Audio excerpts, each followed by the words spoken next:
Welcome to Organic Wine Review. I'm Joel Kampfe, and here I have with me Jim from Terra Savia. Welcome. Hello. Thank you. So I'm here to ask you a couple wine questions. I ran through these wines last night and tasted them. They're all very nice. And I had some winemaking questions for you.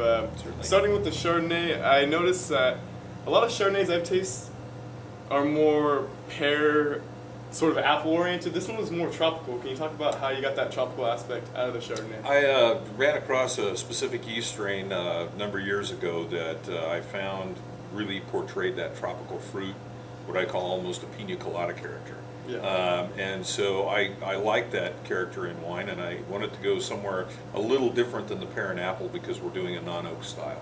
So we're sort of fortunate and also struggling at the same time with so many varieties of yeast that we can use, but it is kind of exciting to have yeast that will give us specific flavors.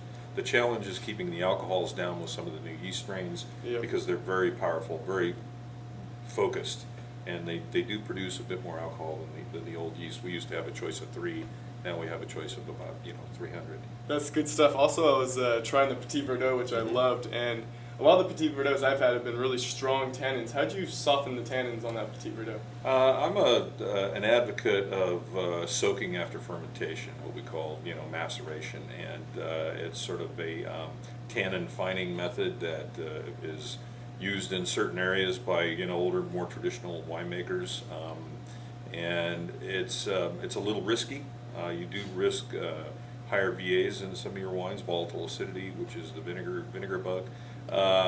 But it does soften wine, and in many of the extremely tannic varieties that tend to be tannic, it really softens those tannins. They're still there, but it softens them and makes the wine much more palatable. So volatile acidity isn't always a bad thing, and No. people always get sort of scared when they hear volatile acidity. As a young winemaker, I was scared to death of volatile acidity because your worst nightmare is that you're going to have a wine turn to vinegar.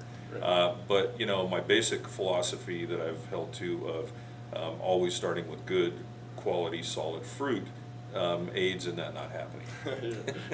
And you always have to fall back to the quality of the fruit. If the fruit is good solid quality fruit, you can walk a little closer to the edge with it. Well, there you have it from Jim himself from Terra Savia. Great talking with you. Good talking to you. Thank you.